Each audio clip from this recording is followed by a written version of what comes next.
आज आज की क्लास में लास्ट क्लास को कंटिन्यू करेंगे जहाँ पे हमने unit vector direction sine direction को साइन लिखना सीखा था। और मैंने बोला था कि यूनिट वेक्टर की मैग्नीट्यूड हमेशा क्या होगी, 1 होगी, जहाँ से हमें cos square alpha plus cos square beta plus cos square gamma equal to 1 मिला था। उस sine square alpha plus sine square beta plus sine square gamma equal to क्या मिला था, 2 मिला था। ठीक, आज हम उसका यूज समझेंगे। मैंने यहाँ तक समझाया था, उससे पहले थोड़ा सा हम वेक्टर की कुछ प्रॉपर्टी समझ जाते हैं कि वेक्टर की प्रॉपर्टी होती कैसे है, वेक्टर को लिखते कैसे हैं। थोड़ा सा ब्रीफिंग तो कर ही दिया था मैंने। तो चलिए बताइए जरा पहली प्रॉपर्टी क्या लिखी है। अगर मैं थोड़ा सा इसको और जूम कर देता हूं, पहली प्रॉपर्टी लिखी अ वेक्टर रिमेन से।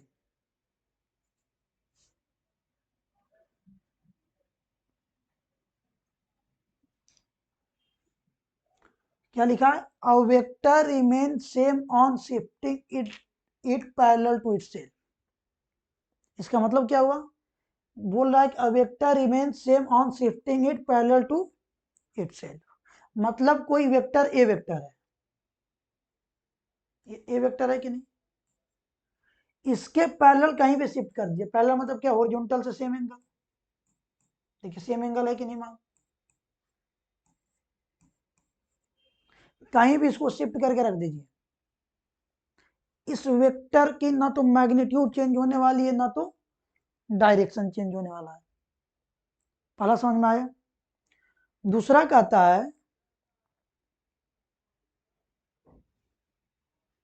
दूसरा कहता है ऑन शिफ्टिंग,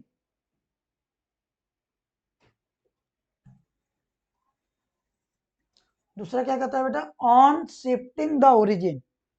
ओरिजिन को आगे पीछे कर लीजिए, ओरिजिन को आगे पीछे कर लीजिए। On shifting the origin vector remains unchanged. इसका मतलब क्या हुआ सर, सर वेक्टर तो इधर से इधर हो गया। नहीं बेटा, देखो पोजीशन वेक्टर चेंज हो सकती है। जैसे मान लीजिए कि मैं यहां हूं, अभी ओरिजिन यहां माना गया, अभी ओरिजिन यहां माना गया, कुछ देर बाद ओरिजिन कहीं और मान लिया गया, उसके रेस्पेक्ट में मेरा पोजीशन चेंज हुआ ना। क्या मेरी हाइट अभी भी चेंज हुई? नहीं। क्या मैं अप वर्टिकली अपवर्ड ऐसे खड़ा था, क्या मैं हॉरिजॉन्टली हो गया? बिल्कुल नहीं। बिल्कुल वैसे ही ये वेक्टर ऐसे है, इस ओरिजिन को यहां माना तो अभी पोजीशन वेक्टर ऐसे था, अभी मैं यहां मान लूं ओरिजिन, पोजीशन वेक्टर ऐसे हो जाएगा। लेकिन क्या बताओ बेटा, इस पोजीशन वेक्टर के चेंज होने से ये मैग्नीट्यूड या लेंथ चेंज हुआ क्या? क्या ये डायरेक्शन चेंज हुआ क्या? बिल्कुल नहीं। तो हमने क्या समझा कि अगर ओरिजिन को शिफ्ट करेंगे तो वेक्टर चेंज नहीं हो सकता। पहला क्या पढ़ा, पैरेलली शिफ्ट कर देंगे तो वेक्टर चेंज नहीं होगा। दूसरा, ओरिजिन को शिफ्ट कर देंगे तो वेक्टर चेंज नहीं होगा। ओके, वैसे ही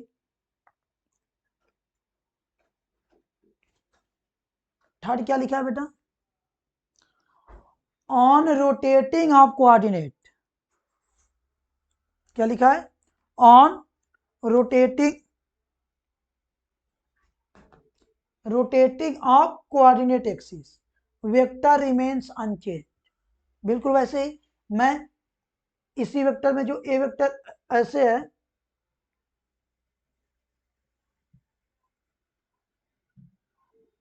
ये जो ए वेक्टर ऐसे है,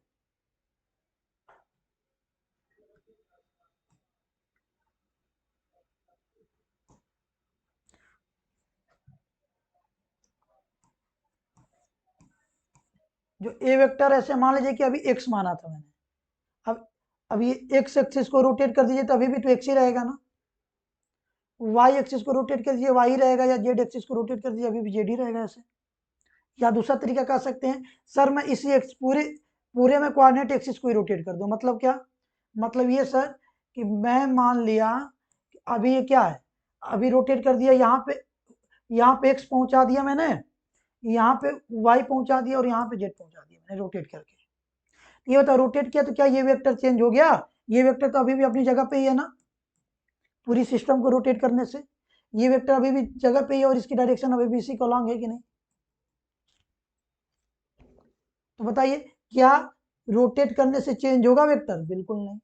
सर आपने तीन बातें समझाई मुझे कि कब का वेक्टर नहीं चेंज हो सकता है, या तो पैरेलली शिफ्ट कर दिया जाए, या ओरिजिन को शिफ्ट कर दिया जाए, या कोऑर्डिनेट एक्सिस को क्या कर दिया जाए, रोटेट कर दिया जाए। इन तीनों केस में ये वेक्टर चेंज नहीं हो सकता।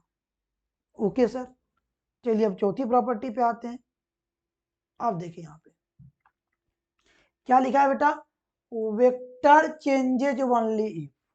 कब वेक्टर चेंज होगा, वेक्टर चेंजेज ओनली इफ इस डायरेक्शन, डायरेक्शन मतलब या तो रोटेट कर दीजिए, पहले वेक्टर ऐसे है, जैसे मान लीजिए कि वेक्टर ऐसे था और मैंने थीटा एंगल रोटेट करके यहां कर दिया,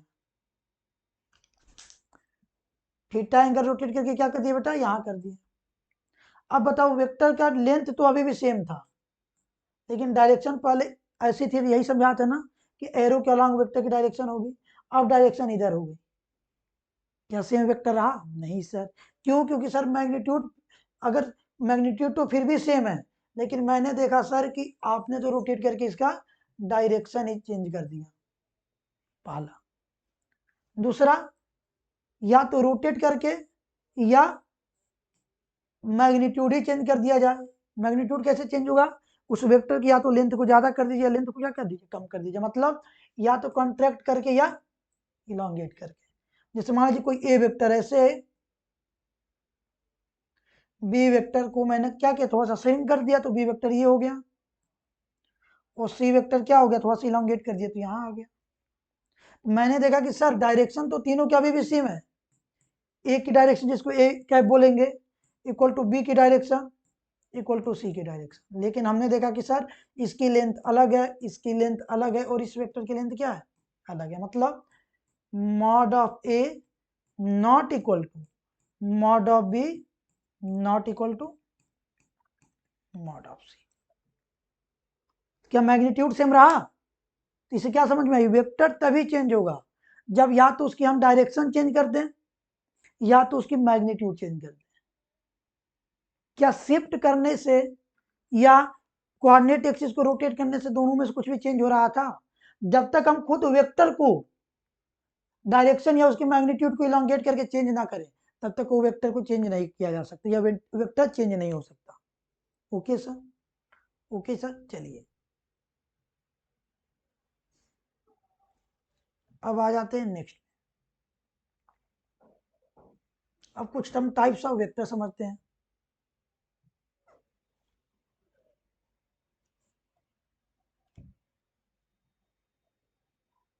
क्या लिखा है बेटा,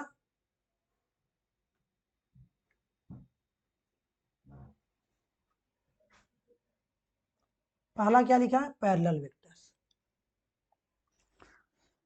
पैरेलल वेक्टर का मतलब क्या है, अभी हमने समझा था कि कुछ देर पहले कि हम शिफ्ट कर सकते हैं पैरेलली। मतलब सर, मतलब ये कि अगर तीनों वेक्टर का एंगल सेम हो, क्या मैंने यहाँ पे ये बोला कि क्या तीनों वेक्टर सेम है, सेम मैग्नीट्यूड के हैं, नहीं। बस इसमें मैग्नीट्यूड सेम हो भी सकता है, नहीं भी हो सकता, लेकिन डायरेक्शन हमेशा क्या होगा बेटा, सेम होगा। डायरेक्शन क्या होगा, सेम, हैविंग सेम डायरेक्शन। तो देखिए, एक ए वेक्टर की डायरेक्शन को ए कैप लिखेंगे या ए यूनिट वेक्टर, तो क्या हुआ, A cap equal to B cap equal to C cap. मतलब डायरेक्शन सेम हो तो क्या बोलेंगे कि वो दोनों वेक्टर क्या है, पैरेलल वेक्टर है। डायरेक्शन सेम है तो क्या बोलेंगे, वो वेक्टर क्या है, पैरेलल वेक्टर है। अच्छा, जब दो तीनों वेक्टर पैरेलल है तो क्या इनके बीच का अगर मैं एंगल लिखना चाहूँ, angle between vector A, vector B और वेक्टर सी, तो बेटा क्या हो जाएगा, 0 डिग्री आएगा ना, क्योंकि दो लाइन अगर पैरेलल होती है तो इनके बीच का एंगल कितना होता है, 0 डिग्री। कुछ भी इंक्लिनेशन नहीं है आपस में। इवन तो हॉरिजॉन्टल एक्सिस से कुछ इंक्लिनेशन हो सकता है, लेकिन इनके बीच के क्या कोई इंक्लिनेशन है आपस में, क्या दोनों के बीच में डिस्टेंस चेंज हो रहा है, नहीं सर। दोनों क्या है, पैरेलल है ना, कभी कभी भी एक दूसरे से मीट करेंगी नहीं। तो क्या बोलेंगे कि ऐसे वेक्टर जिनका डायरेक्शन क्या हो बेटा, सेम हो, वैसे वेक्टर को क्या बोलते हैं, पैरेलल वेक्टर। तो सर एंटी पैरेलल वेक्टर क्या होता है, बिल्कुल बिल्कुल सही समझा आपने, जिसकी डायरेक्शन रिवर्स हो। रिवर्स डायरेक्शन मतलब क्या सर, कोई अगर ऐसे जा रहा है तो दूसरा ऐसे जा रहा हो।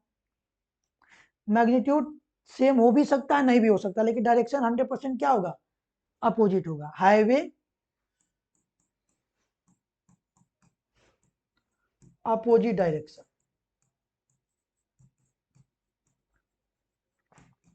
मतलब क्या सर, अगर मैं कहूं कि ये ए वेक्टर है और इसको क्या बोलूं, बी वेक्टर है, अपोजिट डायरेक्शन में है कि नहीं, यानी कि ए का जो डायरेक्शन है बी के डायरेक्शन का अपोजिट, मतलब माइनस। माइनस क्या बताता है, डायरेक्शन बताता है ना, तो ये क्या हुआ, एंटी पैरेलल। सर इस केस में दोनों वेक्टर के बीच का एंगल क्या आएगा, अपोजिट हो गया ना बेटा, 180 डिग्री। अब 180 डिग्री को ही क्या बोलते हैं, पाई। 180 डिग्री को ही क्या बोलते हैं, पाई बोलते हैं। बात समझ में आई कि नहीं। चलिए अब आ जाते इक्वल वेक्टर पे। क्या आ जाते हैं बेटा, इक्वल वेक्टर। बताओ बेटा इक्वल वेक्टर क्या होता है, दो वेक्टर तभी इक्वल होंगे ना जब दोनों सेम जैसे हों। सेम मतलब क्या, सेम फिजिकल क्वांटिटी को रिप्रेजेंट करें। सेम क्या करें, फिजिकल क्वांटिटी को रिप्रेजेंट करें, पहला। ओके सर, चलिए दोनों फोर्स है तो फोर्स फोर्स से रिप्रेजेंट कर लिए, फोर्स 1 और फोर्स 2। अब क्या सर दूसरा, सर फिजिकल क्वांटिटी तो सेम हो ही गया, अगर मैग्नीट्यूड में सेम हो। ओके सर, मैंने मान लिया 10 न्यूटन इधर और 10 न्यूटन इधर। तो आपने कहा नहीं सर, आपने फोर्स तो मैग्नीट्यूड तो सेम माना, क्वांटिटी भी फोर्स माना, लेकिन आपने डायरेक्शन चेंज कर दिया, एक की डायरेक्शन इधर है और दूसरी की डायरेक्शन क्या है, इधर है। तो फिर सर, तो सर डायरेक्शन भी सेम होगा तब कहेंगे ना कि वो वेक्टर है, क्योंकि वेक्टर को जस्टिफाई करने के लिए मैग्नीट्यूड और डायरेक्शन दोनों होता है। ओके, तो यहां से क्या बातें समझ में आई बेटा, यहां समझ में आई कि ऐसे वेक्टर पहले तो वो एक फिजिकल क्वांटिटी को रिप्रेजेंट करें, फोर्स है तो फोर्स, वेलोसिटी है तो वेलोसिटी। दूसरा, उनका यूनिट सेम हो, मतलब एक न्यूटन में है तो ऐसा नहीं कि दूसरा डाइन में हो जाए, क्योंकि फिर मैग्नीट्यूड चेंज हो जाएगी ना। अभी हम पढ़ेंगे जैसे 1 न्यूटन इक्वल टू कितना होता है, 10⁵ डाइन। ये सीजीएस यूनिट होता है फोर्स का। बताइए मैग्नीट्यूड चेंज हो गया कि नहीं, 1 के कोरस्पॉन्डिंग 10⁵ आ गया, सर यूनिट भी सेम हो। ओके सर, थर्ड तो आपने समझा ही दिया, डायरेक्शन सेम हो। दो वेक्टर तब बोले जाएंगे कि सेम इक्वल वेक्टर है जब उनका मैग्नीट्यूड, उनकी यूनिट, उनकी डायरेक्शन और वो सेम फिजिकल क्वांटिटी को रिप्रेजेंट करें। ओके सर, जैसे कि मैंने यहाँ एग्जांपल में समझाया, देखिए दोनों फोर्स फोर्स हैं, बिल्कुल सर। सर दोनों के मैग्नीट्यूड 10 न्यूटन सेम है, बिल्कुल सर। सर दोनों के यूनिट न्यूटन ही है, ओके सर। दोनों इसी डायरेक्शन के अलॉन्ग है कि नहीं, ओके सर। यानी कि यहाँ से यहाँ से क्या हो गया, मैग्नीट्यूड सेम हो गया, यहाँ से क्या हो गया, डायरेक्शन सेम हो गया, यूनिट न्यूटन आया और क्वांटिटी क्या आई, फोर्स। ओके ओके, अब आते हैं यूनिट वेक्टर पे। यूनिट वेक्टर तो अभी समझा ही दिया था मैं, यूनिट वेक्टर तो समझा ही दिया था मैंने। बताओ बेटा यूनिट वेक्टर क्या होता है, अभी समझाया था आपको कि पहले तो डायरेक्शन को रिप्रेजेंट करने के लिए यूज होता है, जिसको हम ए वेक्टर है, इसके डायरेक्शन को एक कैप बोल देंगे। दूसरा, अभी पढ़ाया था कि इसकी मैग्नीट्यूड क्या होती है, 1 होती है, और इसको लिखते हैं इस तरीके से। फोर्थ, इसके mag unitless and dimensionless. क्यों सर, क्योंकि ऊपर भी वेक्टर है, ऊपर क्या है, वेक्टर है, और नीचे क्या है, उसकी मैग्नीट्यूड है, सेम क्वांटिटी से कंपेयर हो रही है ना, ठीक है ना। चलिए, तो हमने अभी यूनिट वेक्टर में क्या समझा कि डायरेक्शन को रिप्रेजेंट करेगा, मैग्नीट्यूड 1 होगा, unit less and dimension less होगा, और इसको हम मैथमेटिकली ऐसे लिखेंगे। बहुत डिटेल में लास्ट क्लास में हमने समझा है, प्लीज पढ़ के आइएगा उस क्लास को। ओके ओके सर,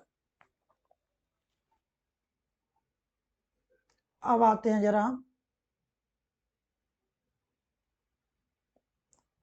चलिए जरा एक एग्जांपल है, इसको समझिए।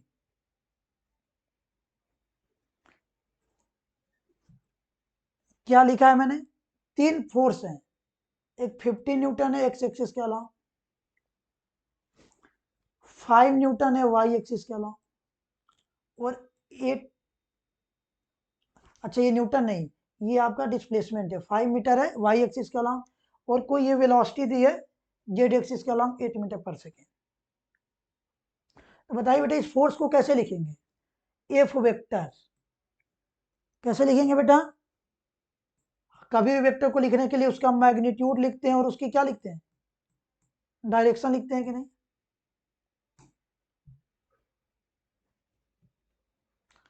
तो बेटा बताना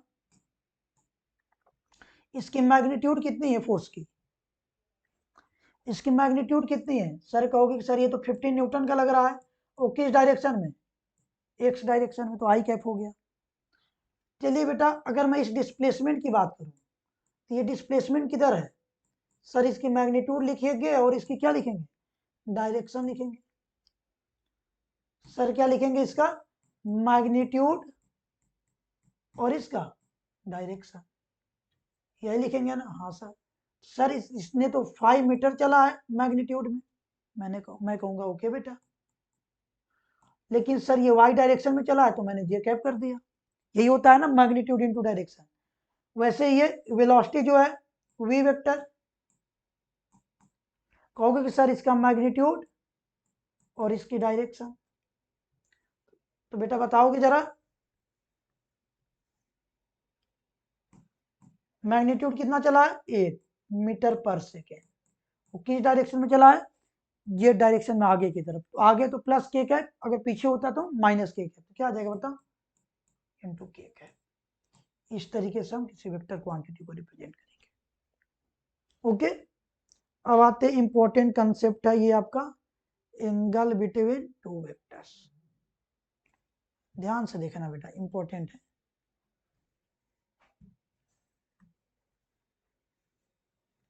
क्या लिखा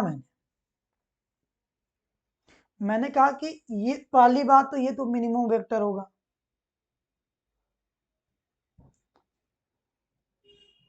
पहली बात ये क्या होगा, minimum angle between two vectors, दो वेक्टर के बीच का एंगल देखेंगे। क्या बोला बेटा, minimum angle between two vector, कैसे, वो इस तरीके से प्लेस्ड हो कि their tail are meeting at a common point. क्या बोला मैंने, दो वेक्टर के बीच का मिनिमम एंगल जब ये इस तरीके से प्लेस हो, या तो उनका टेल एक कॉमन पॉइंट पे हो या उनका हेड एक कॉमन पॉइंट पे हो। बात समझ में आई कि नहीं,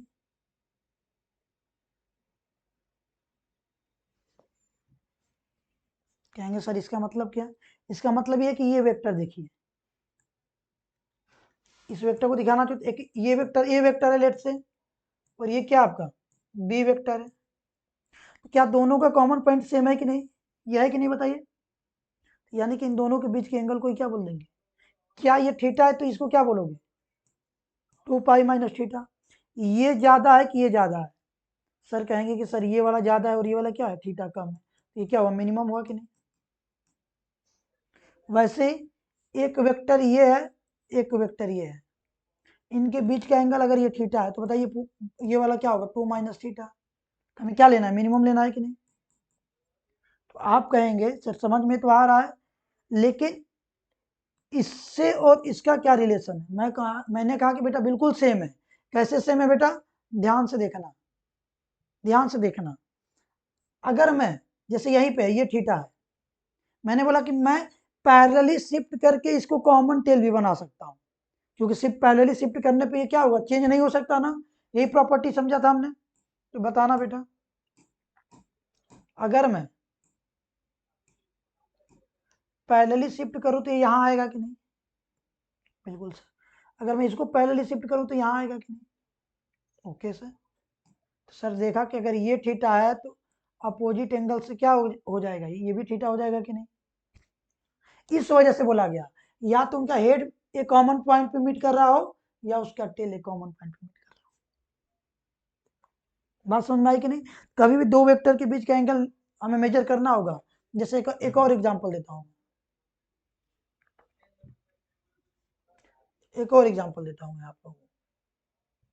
जैसे मान लीजिए ए वेक्टर है और इसके ऊपर क्या रखा गया, ये बी वेक्टर, ठीक, या ऐसे ना रख के, ऐसे ना रख के ऐसे रखा गया,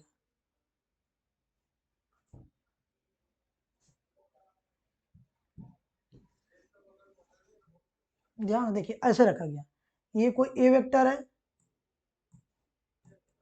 ये कोई क्या है बी वेक्टर है, और ऐसा है बी वेक्टर हॉरिजॉन्टल से क्या है थीटा है। तो बताइए बी वेक्टर तो ऐसे है ना, ए वेक्टर यहाँ है ना तो कॉमन हेड है, ना तो कॉमन क्या है टेल है, ना तो कॉमन हेड है, ना तो कॉमन क्या है टेल है। तो बताइए मैं क्या कर सकता हूँ, इस ए वेक्टर को पैरेलली शिफ्ट कर सकता हूँ कि नहीं, ए वेक्टर को पैरेलली शिफ्ट करके यहाँ कर सकता हूँ कि नहीं, कर सकता हूँ ना। यानी कि अब क्या हो गया, ये बी वेक्टर ऐसे था और ए वेक्टर ऐसे बन गया, दोनों के बीच का एंगल क्या आ गया। कभी भी ध्यान दीजिएगा, दो वेक्टर के बीच का एंगल मेजर करना है, इधर they must have common tail or they must have common head, or during the calculation we have to select minimum angle between the both vectors। क्या बोला मैंने, या तो उनके बीच का मिनिमम एंगल मेजर करना है, तो या तो उनका कॉमन टेल होना चाहिए या कॉमन क्या होना चाहिए हेड होना चाहिए, तब हम क्या कर पाएंगे एंगल मेजर कर पाएंगे, ठीक है। चलिए